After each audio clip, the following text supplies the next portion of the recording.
Santo Agostinho, na sua obra Confissões, diz que tudo que nós fazemos ou deixamos de fazer nesta vida é para reencontrarmos o estado de felicidade que nós vivenciamos no momento em que fomos criados.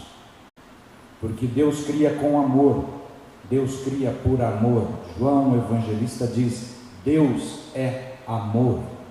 E não dá para nós imaginarmos o amor criando a distância. Não dá para nós imaginarmos o amor criando com descaso. O amor cria com proficuidade, com proximidade. Por isso que quando fomos criados por Deus, estivemos no campo sentimental do Criador. A metáfora da Gênese é que Deus nos criou com as próprias mãos, moldou-nos do barro, soprou-nos a vida, e isto se dá com proximidade. E nós, como os Espíritos nos mostraram, fomos criados princípios de inteligência. Neste momento da criação, tivemos gravado em nós o selo do Criador, este estado de bem-aventurança que nós buscamos recuperar nessa trajetória de vida, vida que começou lá e que não terá fim. E o que estamos fazendo aqui é estudando esta nossa condição, buscando o nosso conhecimento, buscando o conhecimento de nós mesmos, tarefa que cada um é responsável. Eu faço uma análise desta existência como uma metáfora de uma viagem marítima. E toda viagem marítima tem que ter os seus cuidados, tem que ter o seu projeto, tem que ter o seu mapa, tem que ter o seu norte, tem que ter os instrumentos de aferição de rota, mas principalmente tem que ter alguém que nos dê o guia, que seja o nosso farol. E eu elegi Jesus como este farol para iluminar a minha trajetória existencial, a viagem marítima da minha vida, porque Ele vai iluminar-me nos perigos, vai me precaver dos perigos. E se for eficiente a minha fé, eu coloco Jesus como o próprio timoneiro do meu barco.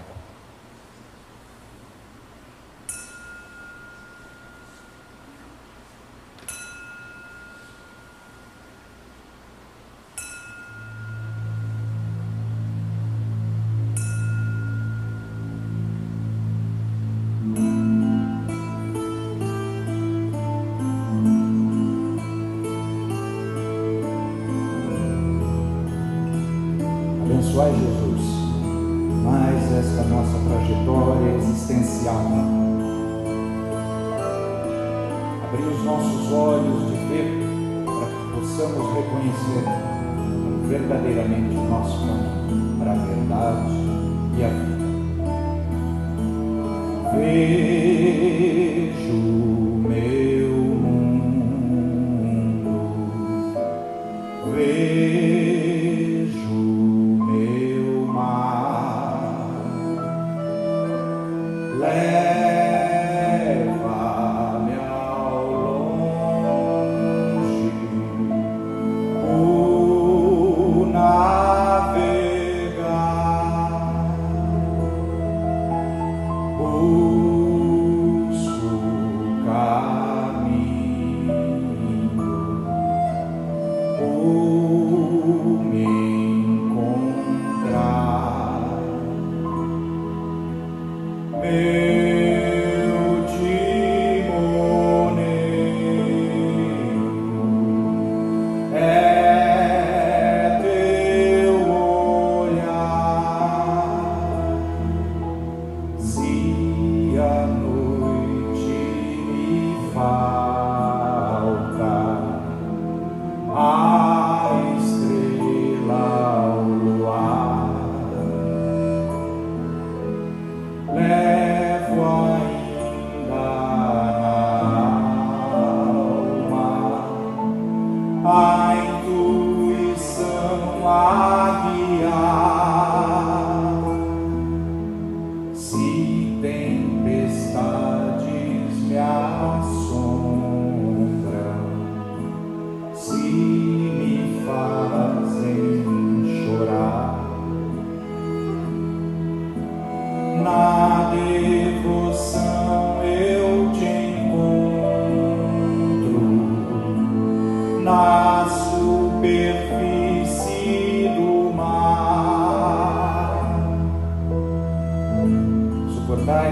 vida, nesta fé tão vacilante ainda, tão tíbia.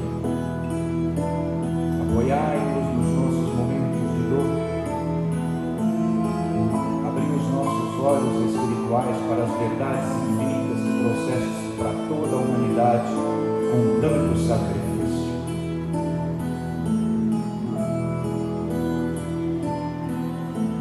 Se faltam forças para remar, o teu amor sopra o vento na brisa mansa do orar, nessa divina viagem todos irão se encontrar no porto da caridade, na segurança de amar.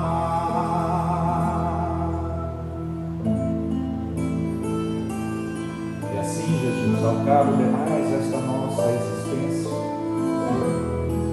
possamos diante dos teus olhos misericordiosos erguer os nossos próprios olhos e te enxergar sorrindo, apoiando-nos, suportando-nos, consolando-nos naquilo que não estivemos ainda em perfeita consonância com o teu amor.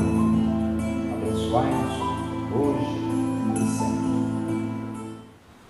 A tarefa de esclarecer o 14º apóstolo me veio com um convite muito honroso da editora Ide para tentar escrever um texto em comemoração aos 160 anos de lançamento do Livro dos Espíritos, que nós comemoramos agora em abril deste ano. E aceitada a incumbência, imediatamente o meu espírito protetor, na volta para a cidade de Marília, já que estávamos numa reunião na cidade de Araraquara com o editor da Ide, na volta para a minha cidade, o meu espírito protetor determinou-me o título do livro. O livro não é um livro inspirado, não é um livro mediúnico, mas apenas e tão somente o título, o 14º apóstolo. E esclareceu-me o espírito Heráclito que se trataria de uma obra não de homenagem ao Livro dos Espíritos ou à doutrina espírita, porque a doutrina é divina por si. Nada que um mortal possa falar a respeito do Espiritismo que ele já não diga por si mesmo, na sua clareza, na sua iluminação divina, mas sim trataria do organizador do trabalho dos Espíritos. E confesso que quando o meu espírito protetor esclareceu-me que a espiritualidade superior considera Allan Kardec o 14º apóstolo de Jesus, eu tremi nas bases, porque o que eu poderia falar também a respeito de Allan Kardec, que seus biógrafos já não tivessem feito com muito mais autoridade e competência do que eu. Mas como não se põe a mão na charrua e fica se olhando para trás, como eles não tinham o compromisso de editar a obra, sim, fizeram a encomenda, eu falei, vou tentar escrever. Mas falar da vida de Allan Kardec, uma biografia, seria um lugar muito comum, principalmente por ser eu um espírita novo, não conheço com profundidade o que os professores franceses, os companheiros de Allan Kardec, que já escreveram a biografia do mestre, o fizesse com tanta competência quanto eles já fizeram. Assim como os biógrafos brasileiros, que já escreveram a trajetória grandiosa deste homem, deste espírito, com uma profundidade e uma elevação que eu não conseguiria alcançar. Mas eu poderia falar alguma coisa a respeito do filósofo Allan Kardec, que é mais propriamente o domínio do conhecimento em que eu me dedico atualmente.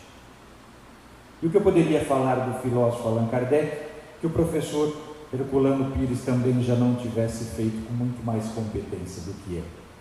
Aliás, o próprio professor Herculano Pires diz que Kardec não é considerado um filósofo na acepção ampla que a história do pensamento humano registra, porque Kardec não escrevera um sistema de filosofia. Mas penso eu que este sistema de filosofia não foi escrito por Kardec, porque esse sistema é a própria doutrina espírita. Nós temos na abertura do Livro dos Espíritos, na primeira página, na página título, logo abaixo do título, o Livro dos Espíritos, nós temos inscrito pelo organizador dessa obra: Filosofia Espiritualista. Eu vou apenas falar de um conceito que Kardec esclareceu e que é investigado, pelo menos segundo a tradição indiana, dos Vedas e dos Vedantas, há 8.000 anos, porque a tradição hinduísta considera a inscrição, o registro vedântico dos livros sagrados da filosofia e da tradição hinduísta, pelo menos 6.000 anos antes de Cristo. E lá já consta um conceito que vem sendo investigado mais sistematicamente a partir de Aristóteles, no século IV a.C., que é o conceito de causa. É um entendimento universal que todo efeito tem uma causa. O filósofo René Descartes, no século XVII, fazendo uma regressão de ascensão dos efeitos próximos às causas e dessas causas mais próximas às causas mais distantes e elevadas, como efeitos que sucedem causas cada vez mais elevadas, René Descartes deduz logicamente a existência da causa primeira, Deus.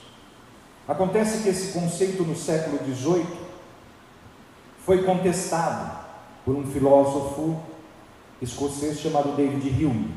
David Hume diz que a lei de causalidade não pode ser considerada uma lei, porque ela decorre do mero hábito do entendimento que busca o conhecimento das coisas. E ao buscar o conhecimento das coisas, analisando os efeitos e as causas que os geram, este hábito do conhecimento teria gerado a noção equívoca, segundo David Hume, de que o efeito é um e a causa é outro, quando na realidade para ele o efeito já estaria embutido na causa. Como a história da filosofia se faz com um gigante montando no cangote do outro, olhando um pouco mais longe e dizendo que o outro errou, felizmente no século seguinte ao de Hume, o filósofo alemão Immanuel Kant, analisando o empirismo é esse movimento filosófico originado pelo pensamento de David Hume e de John Locke. E Kant diz o seguinte: o empirismo errou ao dizer que o efeito já estava embutido na causa, porque o tempo do efeito é um e o tempo da causa é outro. Portanto, como a questão temporal foi ignorada pelo empirismo, eu não vou nem considerar, porque eles erraram nesse sentido. Graças a Deus, porque a doutrina dos espíritos, a lei de causalidade, é um dos pilares fundamentais da moralidade espírita. E qual a grandiosidade do filósofo Allan Kardec? Porque desde os Vedas e os Vedantas, passando pela filosofia grega pré-socrática, Sócrates, Platão, Aristóteles, os romanos, Santo Agostinho, a patrística toda da igreja medieval, até os modernos, Kant, culminando com a coroação do iluminismo, a dedução fundamental deste conceito de causa e efeito, esclarecendo definitivamente a lei da causalidade, Allan Kardec deduz o seguinte, e esse é um trabalho intelectual de Allan Kardec, não é dos espíritos. É um fato, é uma lei universal que todo efeito tem uma causa. Mas, disse Kardec, um efeito material tem necessariamente uma causa material. Mas um efeito inteligente tem que ter fundamentalmente, essencialmente, uma causa inteligente. E aí Kardec esclareceu definitivamente a distinção lógica racional que temos que fazer em relação a esses dois conceitos, causa e efeito. Principalmente porque, qual a importância dessa dedução de Allan Kardec nos nossos dias? Sabe-se que consciência, memória e sentimentos, quem começa a estudar o Espiritismo deve entender que esses três fundamentos, esses três atributos essenciais do ser inteligente e de sentimentos, que é o espírito, é que fazem a sua existência. O espírito se manifesta por sentimento, memória, consciência. Isso tudo expresso através do pensamento. Se nós entendermos como a ciência tenta nos impor hoje, que memória, pensamento, sentimentos, emoções são efeitos das sinapses cerebrais, 5 minutos depois de cessadas as funções neuronais, acabaram-se sentimentos, acabaram-se emoções, acabaram-se memórias. Como pode haver espírito desmemoriado, sem sentimento, sem emoções? Portanto, essa distinção fundamental feita pelo filósofo Allan Kardec, um efeito material tem uma causa material, mas um efeito inteligência, sentimento, tem que ter necessariamente uma causa, inteligência e sentimento, é o trabalho mais elevado, coroando toda uma história da filosofia ocidental e asiática. Este é o filósofo Allan Kardec. Mas o Allan Kardec foi também um grande cientista. A doutrina espírita é assente sobre 3 pilastras fundamentais. Uma pilastra filosófica, uma pilastra ciência e uma pilastra moral, religiosa. O que fez o cientista Allan Kardec?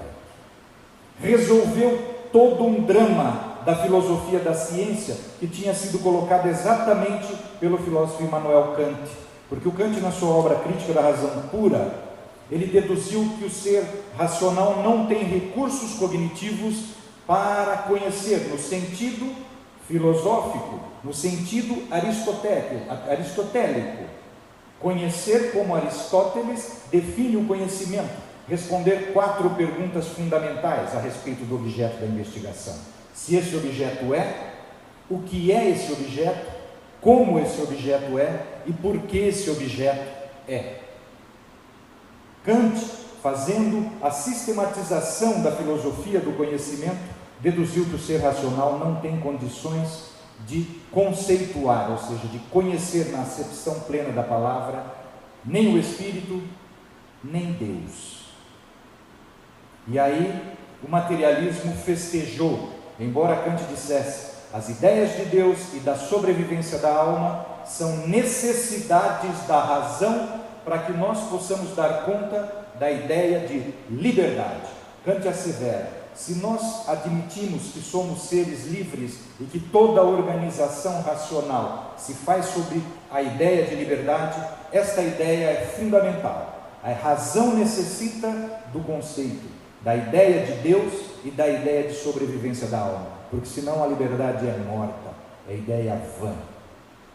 Mas Kant diz: não dá para nós conhecermos nem o Espírito e nem a Deus. Isso foi conhecido como uma barreira epistemológica, o fim das investigações metafísicas, ou seja, de tudo aquilo que se encontra para além da física. Aí vem o cientista Allan Kardec e, deduzindo por trás daqueles fenômenos materiais que se realizavam para alegria, para a festividade dos olhos da sociedade parisiense, as mesas girantes, deduziu que por trás daqueles fenômenos havia inteligências que revelavam ser espíritos que já tiveram encarnações junto dos homens e que teriam outras encarnações junto dos homens, pois esta é a realidade do ser humano. Diante dessa revelação, Kardec estabeleceu a ciência do Espírito.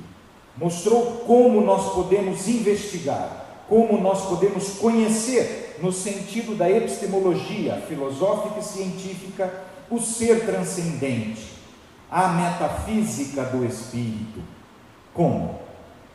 Onde que Kardec registrou esta metodologia para que qualquer expert como ele, qualquer pessoa dedicada e que conheça o Livro dos Espíritos, pois são esses os fundamentos da experiência com o Espírito, qualquer pessoa que conheça os fundamentos e as leis que regulam as relações dos Espíritos, a essência do Espírito, o sentimento do Espírito e principalmente o mecanismo dessa comunicação, consegue repetir a experiência com eficiência, com proficuidade, com segurança sobretudo.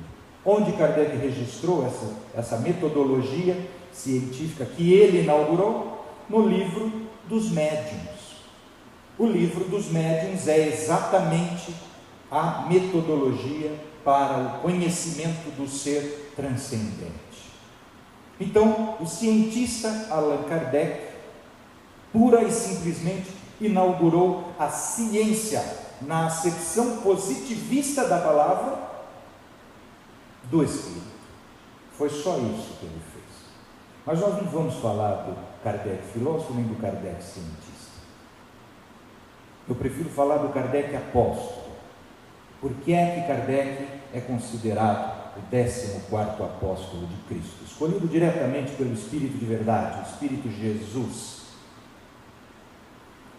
Estava caminhando um cabeludo nas margens do mar da Galiléia, cabeludo, barbudo, uns brincão que o judeu naquela época usava, brincos, uma túnica de algodão muito simples, uma sandalinha de couro no pé bem mal acabada, muito provavelmente ouvindo Bob Marley, porque esse é o protótipo do regueiro.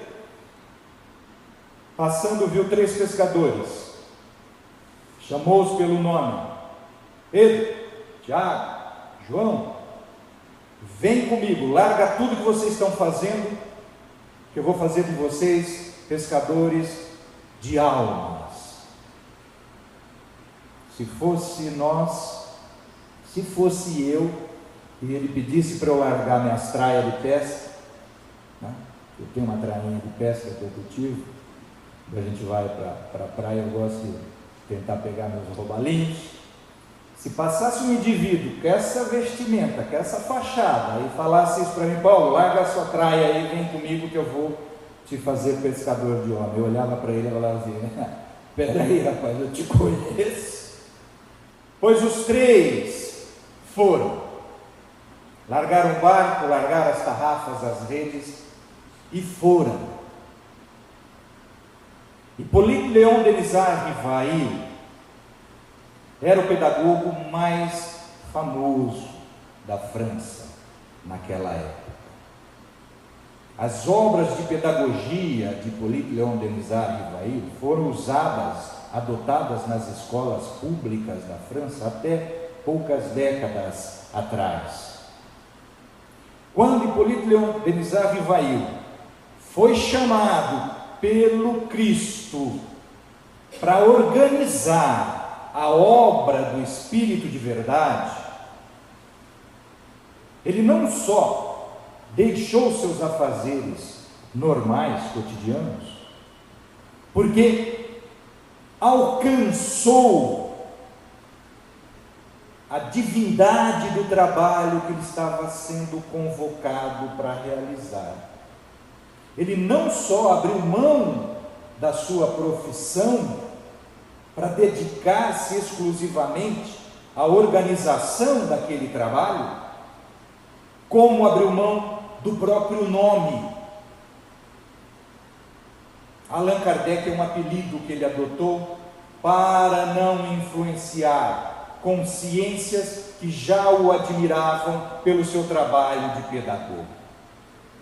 Se fosse hoje, se fosse eu, que fosse convocado para um trabalho desse, a primeira coisa que eu ia fazer era compartilhar na minha página social.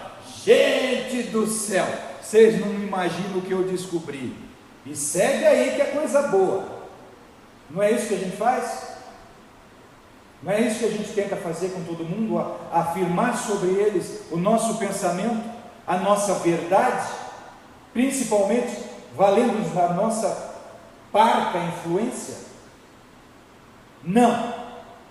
A humildade em pessoa, Hipólito Leon Denis Rivail disse: não, esse trabalho não é meu, eu sou simplesmente um mero organizador do trabalho dos Espíritos. O trabalho é dos Espíritos. Eu tenho muita gente que me admira, que não comunga do mesmo pensamento que eu em relação a esse trabalho. Eu não posso violentar consciências. Eu vou adotar um apelido para que eu não influencie ninguém, mas que a obra dos Espíritos se afirme, se assente, se revele, se mostre na sua altivez, na sua elevação, por ela mesma. E assim fez. Negou-se a si mesmo em favor do trabalho do Cristo. Este é considerado um apóstolo, exatamente porque a negação de si é fundamental. Quem é o 13º apóstolo? Porque não pula de 12 para 14, pula. Eu não vou assistir o Jornal Nacional hoje, mas acho que não pula. O 12º apóstolo, eu particularmente penso que Jesus escolheu já na ressurreição a Maria Madalena, porque o Judas renunciou ao apostolado que lhe foi confiado, e Jesus, ressurrecto, escolheu a Madalena para se mostrar em primeiro lugar. Eu penso, pensamento meu, porque os apóstolos que não aceitavam Madalena foram e elegeram outro, elegeram Matias para substituir o Judas, né? Mas e o 13º? Quem seria o 13º? Que foi escolhido também pelo Cristo, na base do chicote, mas foi. Se chamava Saulo de Tarso. Saulo de Tarso era um filósofo judeu, doutor da lei do Sinédrio, era um filósofo refinadíssimo, juiz do Sinédrio com carta branca para prender, processar, julgar, condenar e executar os cristãos. E foi escolhido por Jesus para a divulgação da Boa Nova. Com um pouquinho de dor, ele disse sim, eis-me aqui, Senhor, mas reconhecia a sua condição, tanto que dizia: não sou digno ainda de ser chamado apóstolo, mas graças a Deus já sou o que sou. Este também, ao final da sua existência, ele que dizia logo de início: o Senhor colocou um espírito em mim como um espinho na carne, e reclamava de si para consigo: por que é que eu faço o mal que eu não quero e não faço o bem que eu quero? Este era Saulo de Tarso, e como nós, humano, demasiadamente humano, lamentaria o filósofo Friedrich Nietzsche. Mas Paulo, já convertido verdadeiramente, ao final da sua trajetória existencial, pôde dizer: agora já não sou eu mais quem vivo, mas o Cristo que vive em mim. Esta é a negação de si plena do verdadeiro apóstolo, aquele que vive já em consciência com Cristo. Allan Kardec fez a mesma coisa, porque na sua tarefa apostolar abriu mão até da sua própria saúde, porque alertado pelo seu espírito protetor: professor, já está bom o trabalho que o senhor fez. Era esse. Esta é a base fundamental sobre a qual se assentam os princípios e as leis que foram reveladas, divinamente reveladas para os homens agora. Cuida da sua saúde. O Senhor está prejudicando a sua saúde. Resposta do apóstolo: eu preciso fazer brilhar a luz do Cristo, ainda que a minha se apague definitivamente. E apagou-se antes do tempo. A sua saúde foi consumida.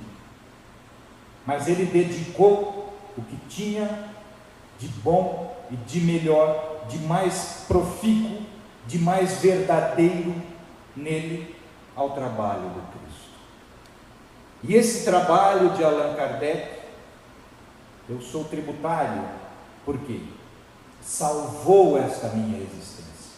Foi o 14º apóstolo de Jesus, com seu trabalho da revelação, na organização da verdadeira moral do Cristo, assente sobre a lei do Criador, que salvou esta minha existência. Porque eu não sou de formação cristã originariamente espírita. Eu sou, como a maioria da população brasileira, de formação católica. Eu sou um espírita novo. Em um determinado momento dessa minha existência, já homem feito, profissional resolvido e bem-sucedido, aquele meu Jesus que eu já amava desde criancinha, mas que se encontrava pregado na cruz da minha querida igreja onde eu fui batizado, crismado, fiz a primeira comunhão, tocava e cantava na missa, aquele Jesus, a minha fé não foi suficiente para me salvar dos dramas existenciais quase fatais que eu enfrentei nesta encarnação. O que Jesus falava para mim naquele tempo e que mais me doía ao invés de me consolar era: sede perfeito, Paulo, sede perfeito como perfeito é o Pai que está no céu. Eu pensava comigo, saindo da missa: ele não me conhece, ele não me conhece, e aquilo me machucava. Ou ele está me enganando, ou ele não me conhece para dizer isso para mim. Sede perfeito, eu perfeito como perfeito é Deus, pensava eu e chorava internamente. Como não? Ele não me conhece para me dizer isso. E ele insistia: perdoai, Paulo, 70 vezes, 7 vezes. Não, ele está zombando de mim. Ele não pode estar falando isso comigo. Ele não me conhece. Mas ele afirmava que me conhece. Ele dizia: amai os vossos inimigos, Paulo, porque se você amar só quem te ama, isso até os fariseus fazem. Você não está fazendo nada demais. Amai os vossos inimigos, bendizei a quem vos maldiz, orai por eles. E eu chorava, porque eu mal conseguia amar meu pai, minha mãe, meus irmãos do jeito que ele nos amou. Como que eu vou amar como o pai ama? Aí vem o 14º apóstolo e mostra uma lei divina na sua origem, a lei do progresso, do Espírito, à qual todo espírito está subordinado, pois é uma lei, não é um princípio, não é uma máxima. Um princípio ou uma máxima a gente cumpre como seres livres, se quisermos, mas uma lei, ela é peremptória. O seu imperativo, dirá Kant, é categórico, ele determina, e a lei é de amor, pelo princípio do progresso. E esse princípio do progresso espiritual, Kardec, na abertura do Evangelho segundo o Espiritismo, na introdução, já mostra. Jesus, Paulo, falava da pré-existência e da transmigração da alma, Paulo. Está lá. Sócrates e Platão já expuseram já exploraram esta lei, estes princípios, com a clareza solar. O espírito pré-existe ao corpo, Paulo, e transmigra de corpo em corpo para cumprir a lei de amor, e executa um progresso ad infinito. Era isso que Jesus falava, Paulo. Jesus sabia disso que hoje nós vamos chamar reencarnação. Ele sabia da reencarnação e falava para o povo que sabia da reencarnação, porque esse princípio está lá. O Espiritismo é de todos os tempos, diz Allan Kardec. Ele está nas tradições asiáticas, está nas tradições orientais, está nas tradições egípcias, está na tradição de Sócrates e Platão, de toda a filosofia grega. Quando Allan Kardec mostrou pela ciência e filosofia do Espírito que Jesus falava sobre a reencarnação, quando ele debate com Nicodemos, mas como, pergunta um doutor da lei, como pode um homem velho entrar novamente na barriga da mãe para nascer de novo e ganhar o reino dos céus? O que diz Jesus? Muito me admira. O senhor, um doutor do Sinédrio, não se lembrar da reencarnação? Quando o 14º apóstolo me atesta esta realidade, me mostra por A mais B, que Jesus falava para mim: sede perfeito, Paulo, como perfeito é o Pai que está no céu. Mas calma, Paulo, espera eu acabar de te ensinar tudo que eu vim para te ensinar. Você tem tantas existências quantas forem necessárias até a sua turrice ceder, até o seu orgulho ceder, até a sua vaidade ceder completamente, ao ponto de você poder dizer: agora já não sou eu mais quem vivo, como disse o 13º apóstolo Paulo de Tarso, mas é o exemplo vivo do Cristo que vive em mim.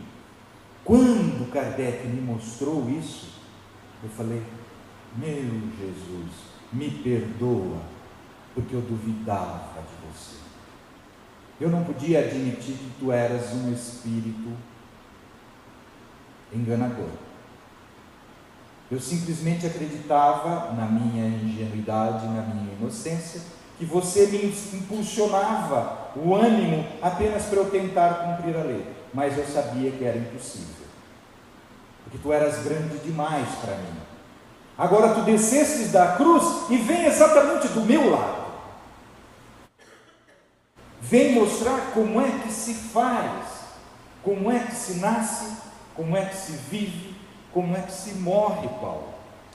Então, mestre, quando tu dizias para mim assim: Paulo, para de morrer de preocupação com o dia de amanhã, olhai os lírios do campo, olhai as aves do céu, os lírios não plantam, não colhem, não fiam, não cosem, e nem o rei Salomão, no auge do seu império, conseguia se vestir tão lindamente quanto um lírio.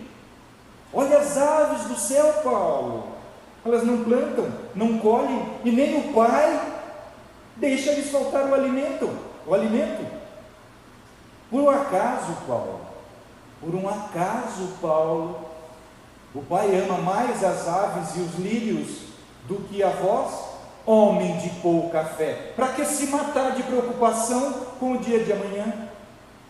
O dia de amanhã cuida dele mesmo, a cada dia basta o seu mal, Paulo. Ah, mestre, então é para eu ter fé? Sim, Paulo, porque isso é coisa de quem tem pouca fé.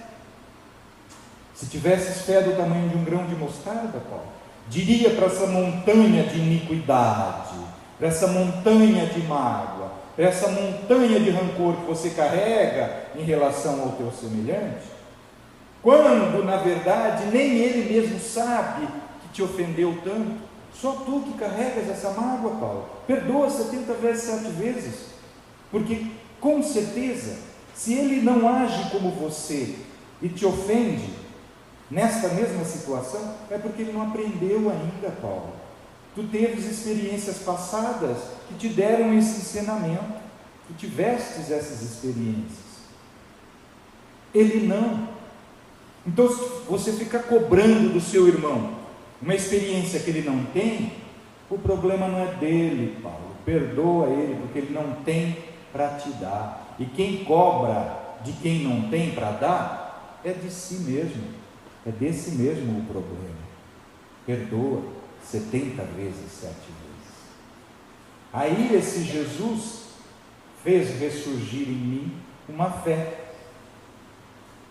que eu havia perdido, e que se transformou de uma fé cega pelo esforço do 14º apóstolo Allan Kardec, e converteu-se, sedimentou-se, solidificou-se e se transformou numa fé da razão.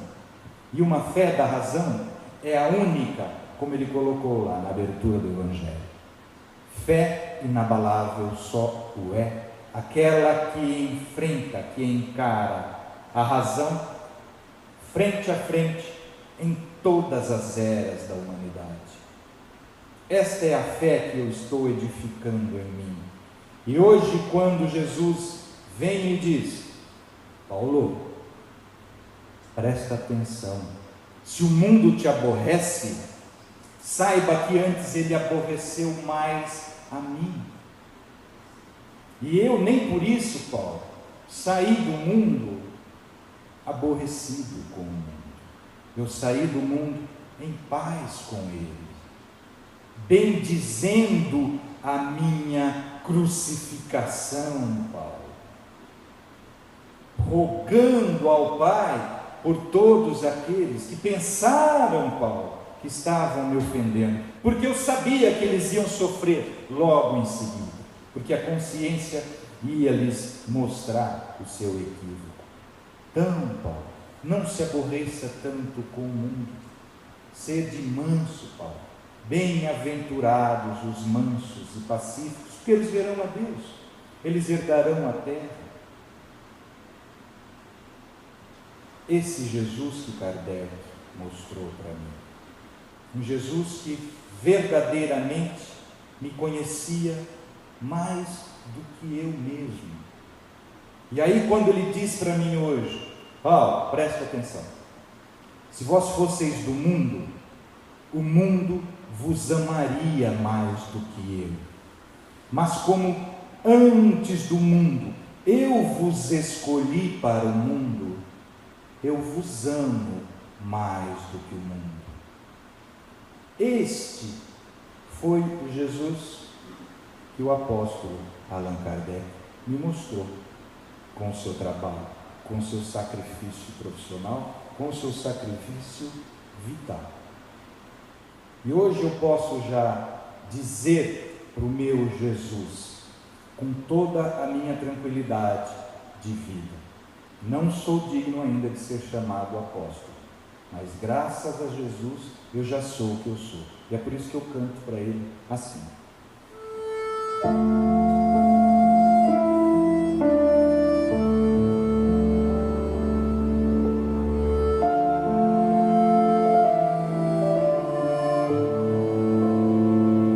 Não sei viver sem teu abrigo, não sei viver sem te buscar, a minha mão sente o vazio, não te querer, não te adorar,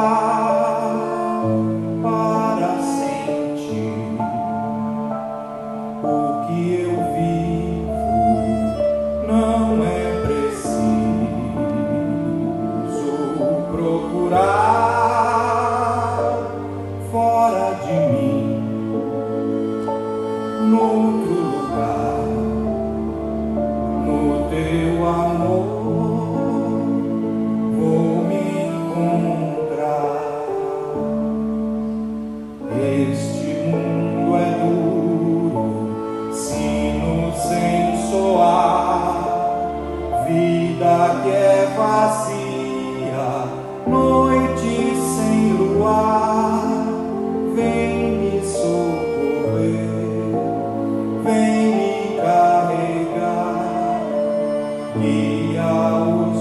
passos me ensinam a andar. Abençoai, Mestre, estes nossos esforços de vida, em busca do reconhecimento da nossa origem e da nossa destinação em Deus, com teu amor infinito a cobrir a multidão dos nossos pecados.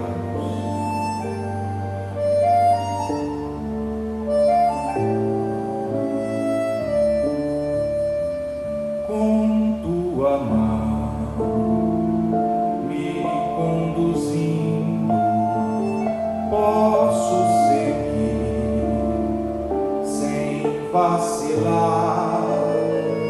Leva, Senhor, da minha vida a ilusão que o mundo dá ao descobrir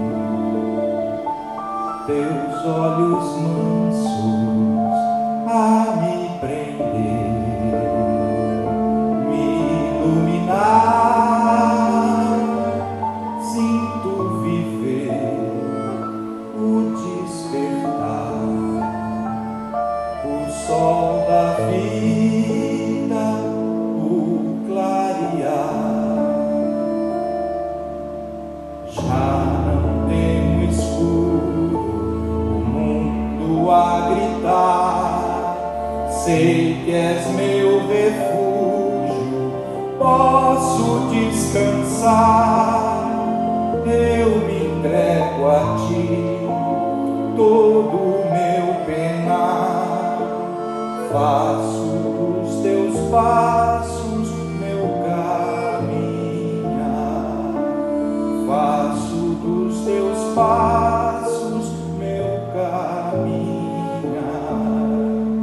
Faço dos teus passos